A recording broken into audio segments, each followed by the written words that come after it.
Ce type de jeunes délinquants, Jean-Marie Petitclerc les connaît bien. Éducateur spécialisé depuis 28 ans, il est aujourd'hui invité en duplex sur Europe 1 à un débat autour de ces événements. Alors moi, je suis tout à fait d'accord avec M. Sarkozy, parce que bientôt, on ne pourra plus sortir, pas plus le soir que dans la journée. Il faut bien dire une chose, que cette jeunesse-là, ce sont des fauves. Ce sont des fauves qui sont irrécupérables. Voilà. Jean-Marie Petitclerc, qu'est-ce qui se passe ? Vous les avez vus évoluer. Comment expliquez-vous ce qu'on voit aujourd'hui, ces actes gratuits ? Tout le monde reconnaît aujourd'hui que ces adolescents sont, pour certains, complètement inconscients, ayant intégré aucun repère, ayant intégré aucune limite. Mais qui doit poser les limites ? Qui doit transmettre les repères ? Ce sont bien nous, les adultes. Et donc, cette violence que les jeunes nous renvoient en pleine face, c'est quand même le symbole de notre échec. Jean-Marie Petitclerc est polytechnicien et prêtre. Il dirige le Val d'Occo, une association qui œuvre dans les cités. Il défend sur tous les fronts la pédagogie préventive d'un éducateur du 19e siècle aux méthodes révolutionnaires, Saint Jean Bosco.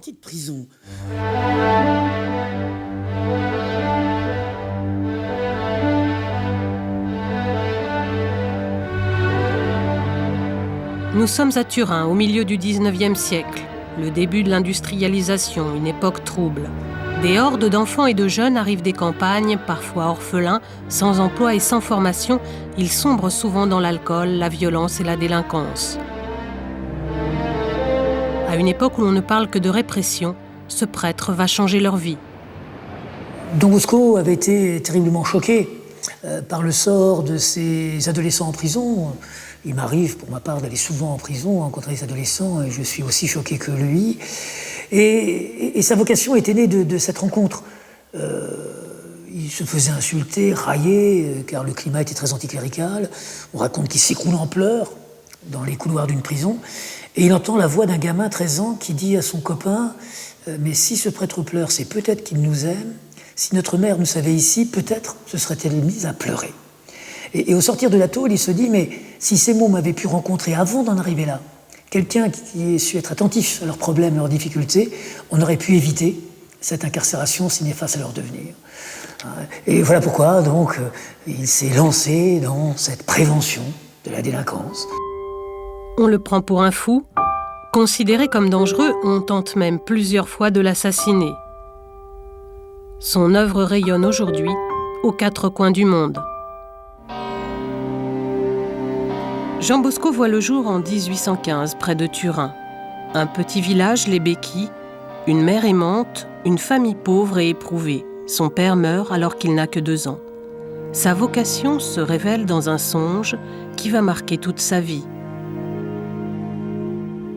Il a vu des gamins qui se disputaient, qui blasphémaient, qui se comportaient mal, et lui, avec son tempérament énergique et même violent d'une certaine façon, il s'est précipité au milieu d'eux avec des coups de poing pour les faire taire et les faire, pour les rendre sages, en quelque sorte. Et à ce moment-là, il aperçoit un homme extraordinaire, de blanc vêtu. Certainement, c'était le Christ. Le Christ lui dit, cet homme lui dit, c'est pas avec des coups de poing que tu vas pouvoir les changer. C'est par une autre méthode. Faut qu'ils deviennent tes amis. Fais-toi ami avec eux. Gagne leur affection, gagne leur cœur par la charité, par l'amour, l'affection, par la douceur, et alors tu pourras leur faire du bien, tu pourras les changer. Mais comment je vais faire? Je ne sais pas faire, je n'ai aucune formation, etc. Mais je vais te donner, je t'indiquer quelqu'un, une personne qui va t'aider.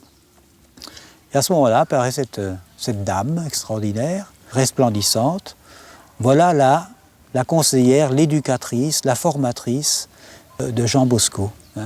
Et à ce moment-là, les gamins se changent en bêtes féroces, et au bout d'un moment, ces bêtes féroces se changent en agneaux.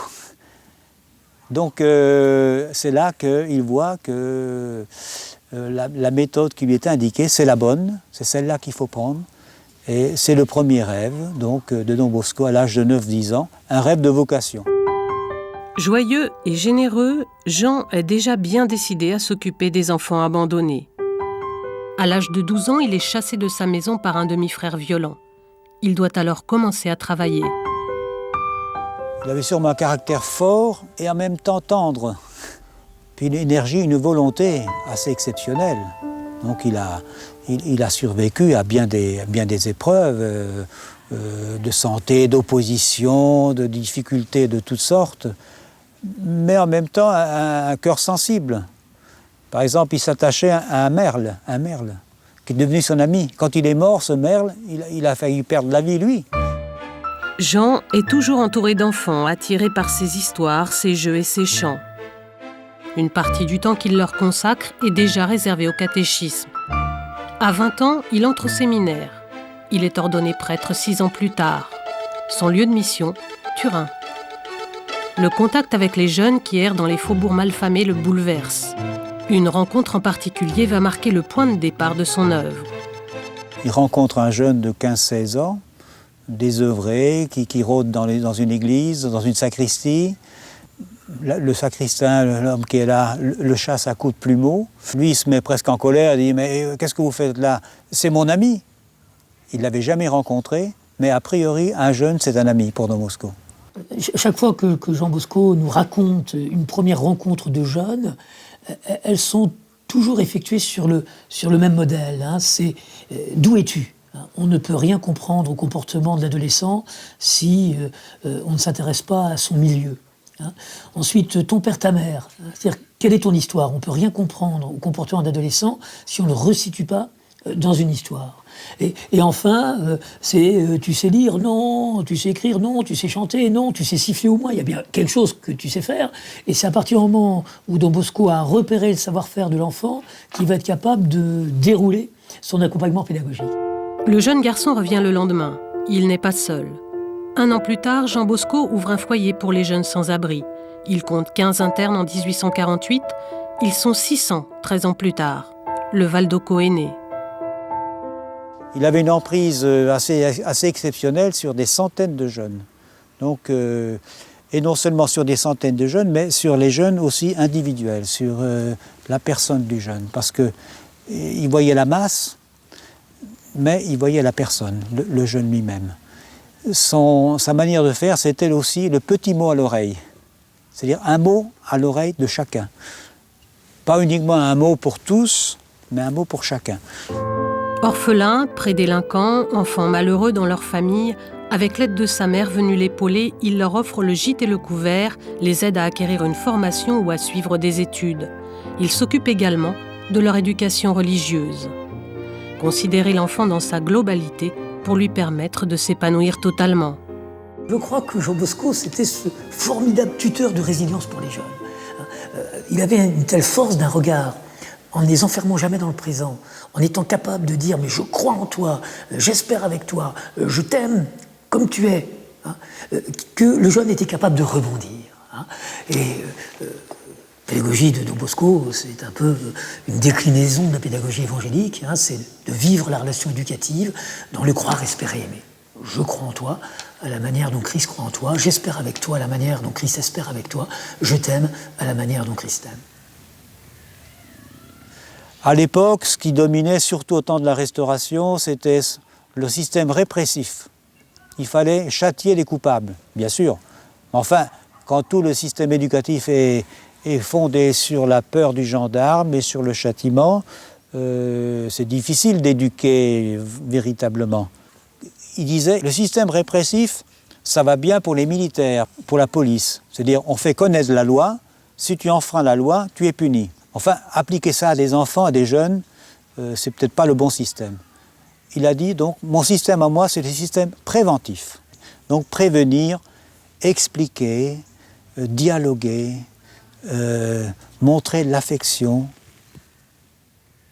Il avait vu les loups se transformer en agneaux, maintenant il voit des agneaux qui deviennent des bergers.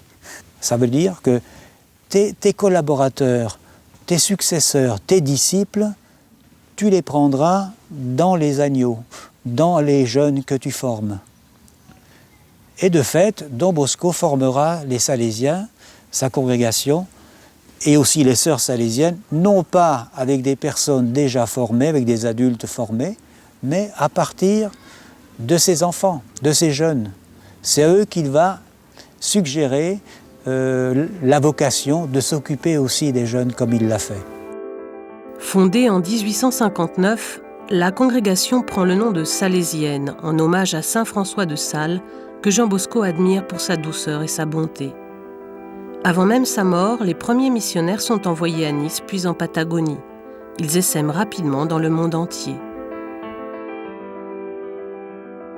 C'était un homme en colère, en fait. En colère face à tous ces jeunes qui avaient une soif de vie, une soif de s'épanouir, et qui se retrouvaient dans une situation difficile, où ils n'étaient pas bien dans leur peau, ils n'étaient pas bien dans leur tête, parce qu'ils n'arrivaient pas à trouver de travail, ils n'arrivaient pas à trouver des adultes disponibles pour les écouter, pour les accompagner. Il nous demandait d'être tout pour les jeunes, c'est-à-dire voilà, si les jeunes avaient besoin d'une mère, eh bien, qu'on soit une mère, si les jeunes avaient besoin d'une sœur, qu'on soit une sœur, si les jeunes avaient besoin d'un ami, qu'on soit une amie aussi. Il s'agit à partir de ce qu'il a fait, de voir comment l'actualiser, comment être créatif.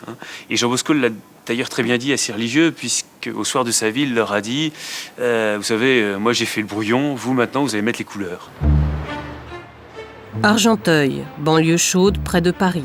C'est ici, ainsi que dans la banlieue lyonnaise, que le Val d'Occo version 21e siècle a repris racine. Des jeunes à la dérive, souvent en échec scolaire, ici le taux de chômage frôle les 50%. Une part importante de la crise des banlieues, ce n'est pas une crise de moyens, c'est une crise spirituelle.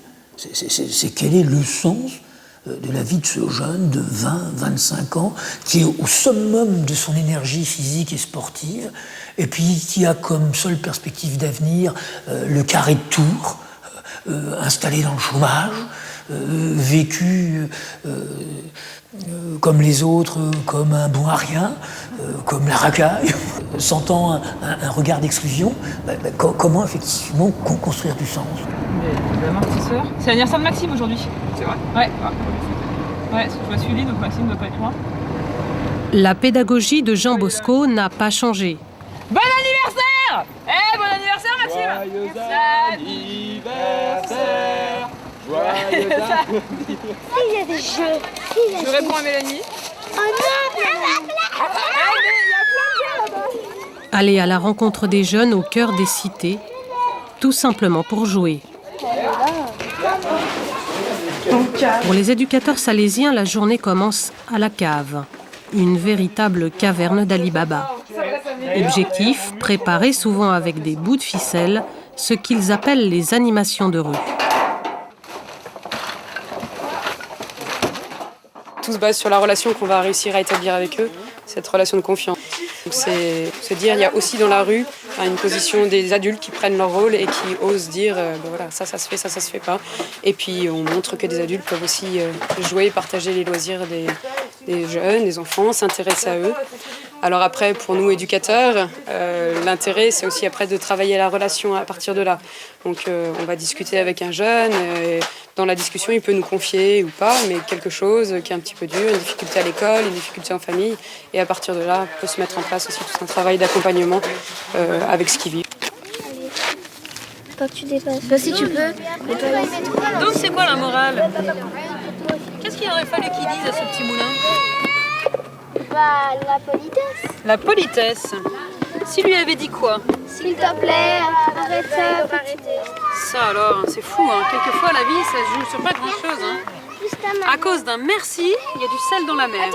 Chaque activité est toujours pédagogique.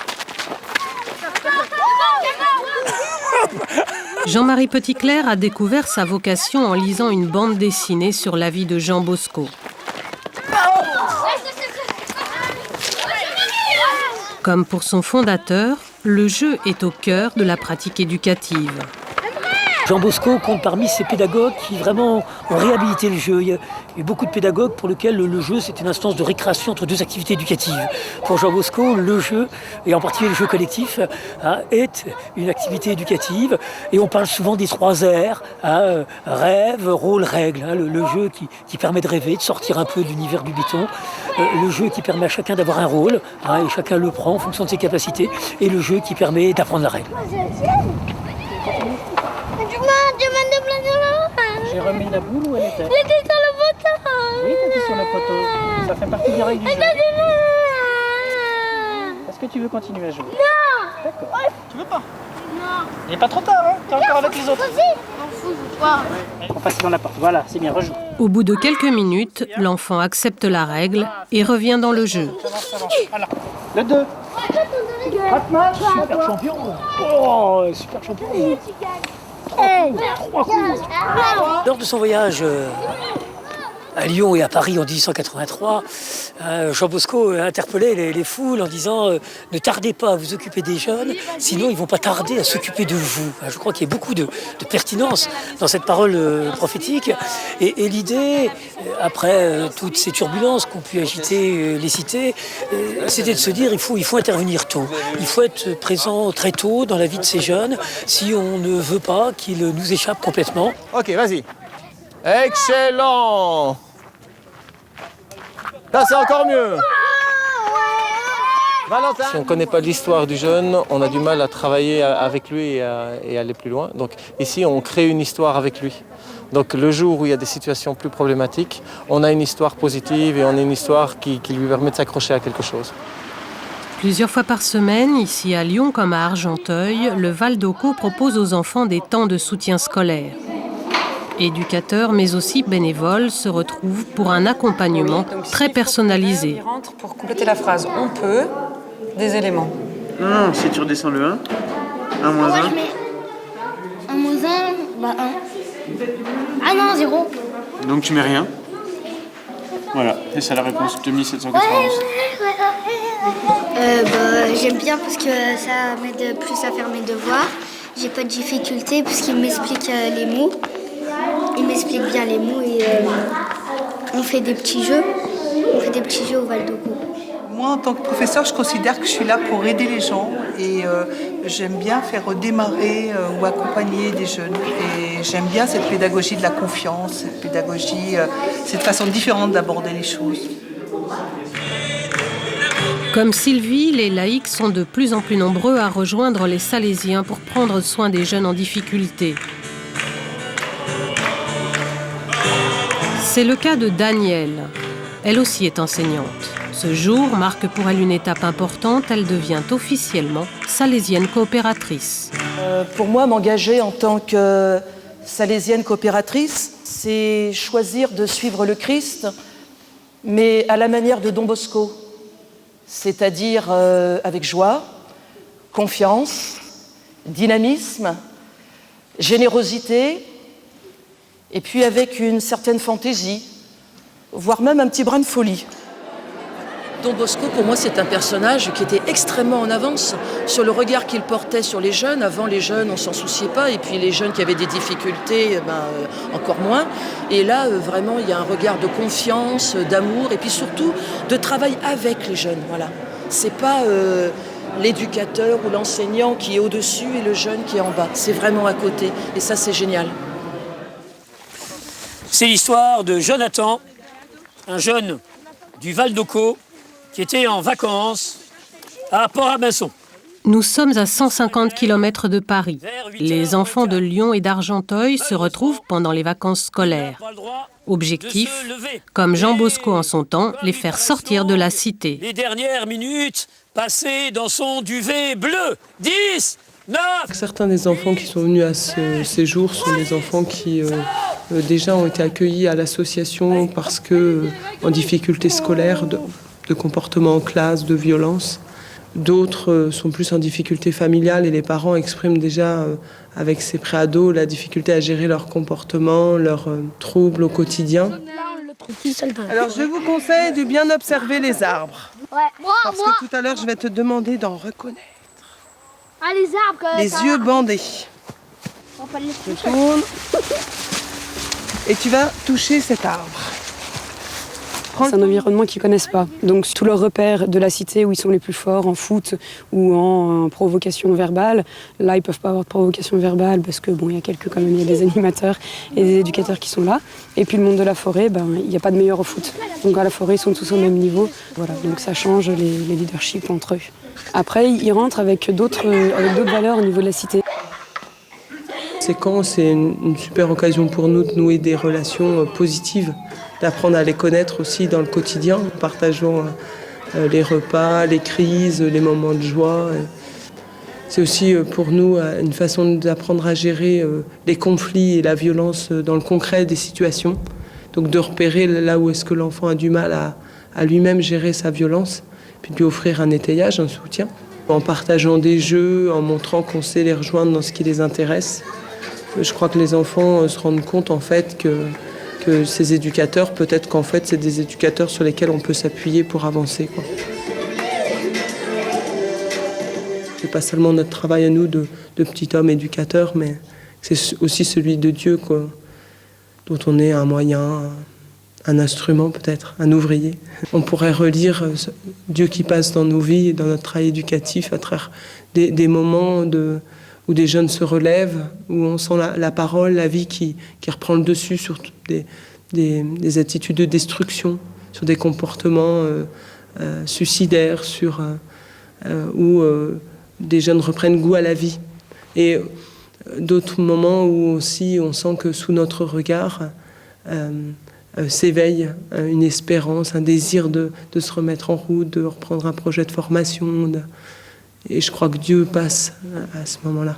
Notre travail, à nous, éducateurs salésiens, c'est toujours, pour reprendre un petit peu la trilogie chez Marc, de ce Jésus qui, à la fin de la rencontre des enfants, les bénit, les embrasse en imposant les mains. Bénir, c'est dire du bien, valoriser. Embrasser, c'est manifester de l'affection. Imposer les mains, c'est sécuriser, c'est poser un cadre de règles, de limites qui va définir la maison. Eh bien, j'ai envie de dire que l'enfant sécurisé, reconnu dans ses compétences et aimé, eh bien, va goûter la joie. Comme plusieurs centaines de jeunes à Argenteuil, Koresh est accompagné par le Val d'Occo depuis plusieurs années. Il est en terminale et bénéficie du soutien scolaire. Aujourd'hui, il participe à un chantier éducatif. Un moyen de familiariser les jeunes avec le monde du travail et de financer leurs projets de vacances ou de formation professionnelle. Vous avez critiqué les autres vendredi dernier en disant « Oh, il se la coule douce, tranquille ». On verra un petit peu ce dont vous êtes capable. Ce matin-là, il rénove les portes de cave d'un HLM. Dessus, celle-là aussi. Celle-là a été faite. Pour Koresh, ce travail permettra de financer son BAFA. Initié par le Val d'Occo au travail d'éducateur, il s'est découvert une vocation. Normalement, c'est du sapin, donc ça se... Les héritiers de Jean Bosco ont contribué à changer leur vie. Ça m'apporte une aide, réconfort, c'est convivial. Je pense qu'on peut les considérer comme des bons amis. C'est grand pour nous, quoi. Sans eux, quoi, on n'est rien. Sans eux, on est là, dehors, comme ça. On n'a même pas envie de faire nos devoirs. On a grandi plus vite, parce qu'on a eu des conseils de plus grands. Déjà, il y a nos parents qui nous conseillent, mais après, il y a d'autres personnes, parce qu'on se dit, nos parents, ouais, ils disent des choses qu'on ne veut pas entendre. Et si c'est d'autres personnes qui disent, on se dit, ils ont raison. Ce qui fait qu'ils nous ont ouvert les yeux. Ils nous ont ouvert les yeux. Ce dont les jeunes ont le plus besoin aujourd'hui, c'est peut-être pas tant besoin d'adultes qui viennent s'occuper d'eux, il y en a pléthore, mais c'est des adultes qui croient en eux. Je crois en toi. Je te fais confiance. J'ai besoin de toi.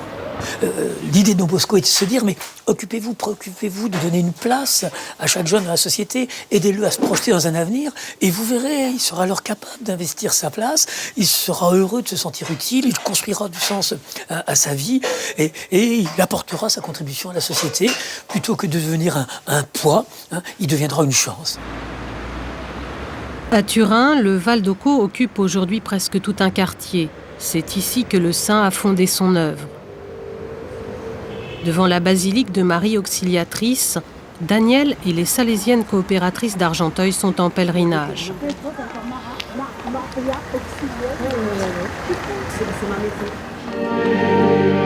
Jean Bosco a fait construire cette basilique en hommage à celle qui, conformément aux rêves de ses 9 ans, a inspiré et guidé toute sa pédagogie.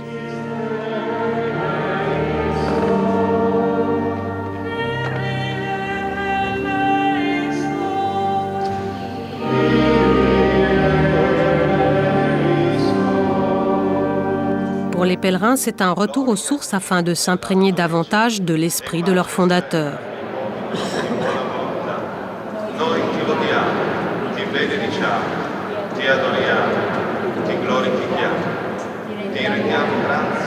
Jean Bosco a été canonisé en 1934. Personnellement, je sens la présence de Don Bosco de plus en plus. Voilà. Don Bosco, c'était un personnage qu'il y a quelques années que je ne connaissais qu'à peine, simplement un personnage historique, c'est tout. Là, maintenant, il est présent dans ma vie. Il y a quelques jours, là, j'avais une difficulté avec un jeune. Vraiment, j'ai prié Don Bosco, j'ai dit, bon, il n'y a plus que toi, là. Hein. Et ça a marché. C'est la communion des saints, et ça marche. Étrangement, ça marche, c'est très fort. Aujourd'hui, dans les écoles, les cités, les rues et les bidonvilles, près de 70 000 Salésiens laïcs ou religieux prennent soin de millions d'enfants à travers le monde, suivant l'inspiration de Jean Bosco.